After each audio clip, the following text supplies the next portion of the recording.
Welcome back to Shravs and Banu vlogs. ఈరోజు ఈ వ్లాగ్లో నా లేబర్ స్టోరీ అలానే మా బేబీని మీ అందరికి ఇంట్రడ్యూస్ చేద్దాం అనుకుంటున్నాను. 17th మార్నింగ్ హాస్పిటల్ వెళ్ళే ముందు మార్నింగ్ బ్రేక్ఫాస్ట్కి అయితే ఐహాప్కి వెళ్ళాము. ఐహాప్లో నాకు ప్యాన్ కేక్స్ అలానే స్ట్రిమ్స్ ఫ్రై దొరుకుతుంది. అదైతే చాలా ఇష్టం. ప్రెగ్నెన్సీలో 2-3 టైమ్స్ అక్కడ తిన్నాను. సో హాస్పిటల్కి వెళ్ళే ముందు ఒకసారి తినేసి హాస్పిటల్కి వెళ్దామనేసి అక్కడికి వెళ్ళి బ్రేక్ఫాస్ట్ ట్రై చేసి బ్రేక్ఫాస్ట్ ఎంజాయ్ చేసాక అక్కడి నుంచి డైరెక్ట్గా మేము హాస్పిటల్కి అయితే వెళ్ళాము. సో బేబీ బంప్తో లాస్ట్ పిక్ ఒకటి తీసుకుందాం అనేసి ఇక్కడైతే ఒక పిక్ తీసుకున్నాను. అలానే ఇక్కడ నుంచి మాకు హాస్పిటల్ ఒక 20 minutes ఉంటుంది. నేను డెలివరీ అయిన హాస్పిటల్ వచ్చి అడ్వెంట్ హెల్త్. నా రెగ్యులర్ చెకప్స్ అన్ని వేరే హాస్పిటల్లో జరిగింది. అది వచ్చేసి కాంటెంపరీ ఉమెన్స్ కేర్ అనే హాస్పిటల్. అక్కడ నాకు చూసిన డాక్టర్ ఇక్కడ డెలివరీకి కూడా నాకు వస్తుంది. సో ఇదే నేనున్న హాస్పిటల్ రూమ్. నేను ఇక్కడ ఆఫ్టర్నూన్ 2:30కి అలా అడ్మిట్ అయ్యాను. అడ్మిట్ అయ్యాక నాకు లేబర్కి అయితే ఇండ్యూస్ చేశారు. లేబర్కి ఇండ్యూస్ చేసింది వచ్చేసి 3 o'clock అలా లేబర్ ఇండ్యూస్ చేశారు. నా డ్యూ డేట్ వచ్చేసి 18th ఉన్నది. But 1 day before doctor labour induce చేస్తామని చెప్పారు. సో 17th అయితే మేము హాస్పిటల్కి అయితే వచ్చేసాము. హాస్పిటల్కి వచ్చాక 2:30కి హాస్పిటల్కి వస్తే 3 o'clockకి లేబర్ ఇండ్యూస్ అయితే చేశారు. లేబర్ ఇండ్యూస్ చేశాక స్లోగా కాంట్రాక్షన్స్ అయితే వస్తూ ఉండే. సో మానిటర్ చేస్తూ ఉండేవాళ్ళు. మానిటర్లో చూస్తూ ఉండే మనకి పెయిన్స్ అనేవి ఎంత ఫ్రీక్వెంట్గా వస్తున్నాయని. నాకు 15 minutesకి 20 minutesకి అలా అయితే కాంట్రాక్షన్స్ అయితే వస్తూ ఉండే. లేబర్ ఇండ్యూస్ చేయకముందే మనకి డైలేషన్ అయితే చెక్ చేస్తారు. సో నాకు చెక్ చేసినప్పుడు డైలేషన్ వచ్చేసి 1.5 centimeter అయితే డైలేట్ అయినది ఆల్రెడీ. సో వన్స్ మనకి లేబర్ ఇండ్యూస్ చేశాక ఎవ్రీ 3 hours వచ్చేసి నర్స్ వచ్చి మనకి డైలేషన్ ఎలా ఉంది, మనకి ప్రోగ్రెస్ ఉందా లేదనేది చెక్ చేస్తారు. అలానే మాకు హాస్పిటల్లో ఫుడ్ కూడా ప్రొవైడ్ చేశారు. సో మనకు ఒక మెన్యూ కార్డ్ ఇస్తారు. ఆ మెన్యూ కార్డ్లో మనకి ఎలాంటి ఫుడ్ కావాలో చూస్ చేసుకొని మనము కాల్ చేసి వాళ్ళకైతే ఆర్డర్ ప్లేస్ చేస్తే వాళ్ళు మనకి రూమ్ సర్వీస్ అయితే చేస్తారు. మేమైతే చికెన్ నూడిల్స్ ఆర్డర్ చేసుకున్నాము. అలానే జ్యూస్ కూడా ఆర్డర్ చేసుకున్నాము. సో ఫుడ్ అయితే చాలా బాగున్నది. నేను ఇక్కడ డిన్నర్ అయితే చేస్తున్నాను. సో డిన్నర్ చేశాక మళ్ళీ మాకు సెకండ్ యూసేజ్ ఆఫ్ లేబర్ అయితే ఇస్తారు. సో ఇక్కడ కాంట్రాక్ట్స్ అయితే వస్తూ ఉన్నాయి. మధ్యలో కొద్ది గ్యాప్ వచ్చాక నేనైతే వెళ్ళి డిన్నర్ అయితే చేస్తూ ఉన్నాను. సో ఇప్పుడు టైం చూస్తే మీకు 5 o'clock అవుతుంది చూడండి. సో 5 o'clockకి సెకండ్ డోసేజ్ ఆఫ్ లేబర్ అయితే ఇండ్యూస్ చేశారు. సెకండ్ డోసేజ్ ఇచ్చాక పెయిన్స్ అయితే చాలా ఎక్కువ అయింది. ఇలా బాల్ ఎక్సర్సైజ్ అలానే వాకింగ్ అయితే చేస్తూ ఉంటే మనకి డైలేషన్ అనేది ఫాస్ట్గా అవుతుంది. సో అలా నేను వాకింగ్ చేస్తూ ఇలా బాల్ ఎక్సర్సైజ్ చేస్తూ పెయిన్స్ అనేది కంట్రోల్ చేసుకుంటూ ఉన్నాను. హాస్పిటల్ అయితే నేను మా హస్బెండ్ ఇద్దరమే ఉన్నాము. ఇలా నేను ఆల్మోస్ట్ 17 hours లేబర్లో ఉన్నాను. సో మార్నింగ్ 7 o'clockకి అలా నాకు 10 centimeter డైలేట్ అయిపోయింది. సో అప్పుడు డాక్టర్స్ వచ్చి అప్పుడు నాకు డెలివరీ అయితే చేశారు. So after 17 hours of struggle finally మా బేబీని అయితే మేము చూసాము. సో చాలా చాలా హ్యాపీ మూమెంట్ మాకు ఇది. ఫైనలీ మా ఇంటికి ఒక చిన్న కృష్ణుడు అయితే వచ్చేసాడు. సో మా ఇంటికి పండగనైతే తెచ్చేసాడు. సో మీ అందరు కూడా మా బేబీని చూసేయండి.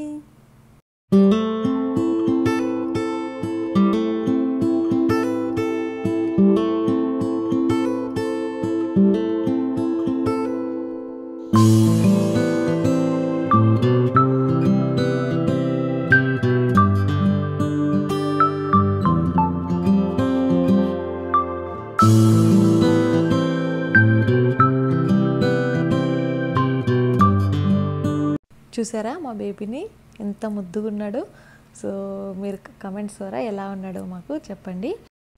వన్స్ బేబీ పుట్టాక బేబీకి అన్ని చెకప్స్ చేసి బేబీ హెల్తీగా ఉందంటే మనకి ఇస్తారు. దాని తర్వాత మనకి మదర్ కూడా హెల్తీగా ఉంది అంటే అప్పుడు మనకి డిశ్చార్జ్ అయితే చేస్తారు. సో నేనైతే 3rd day డిశ్చార్జ్ అయ్యాను. సో ఇలా డెలివరీ అయ్యాక 3rd day మనము ఇంటికి వెళ్ళేటప్పుడు సో ఇలా కార్ సీట్ అయితే మ్యాండేటరీ. కార్ సీట్ లేకుంటే మనకి బేబీని అయితే మనకి ఇవ్వరు.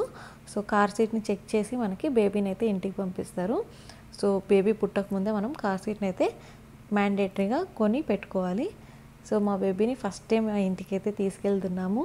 సో ఇద్దరుగా మేము ఇంటికి వచ్చిన వాళ్ళమి ఇప్పుడు ముగ్గురుగా ఇంటికి అయితే వెళ్తున్నాము.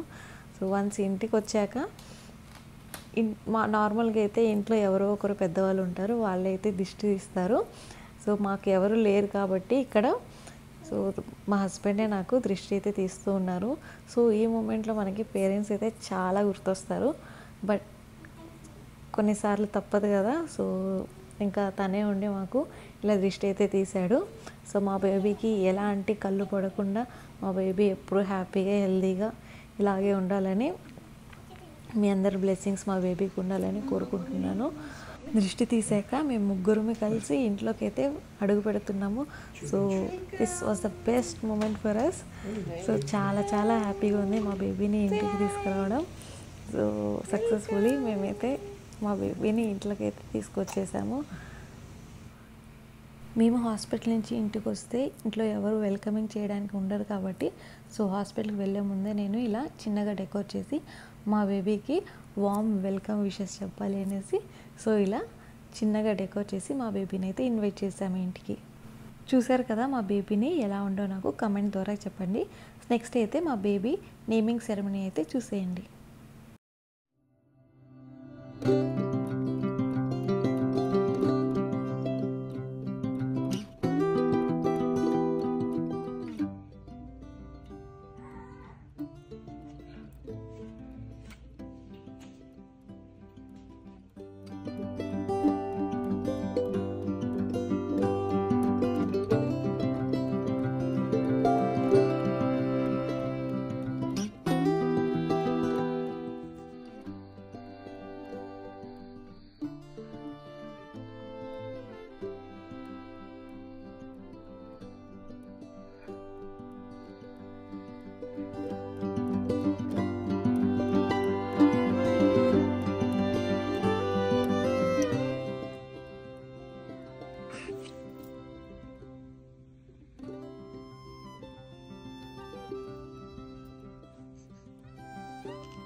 ఫైనలీ మీ అందరికీ మా బేబీని అయితే ఇంట్రడ్యూస్ చేశాను.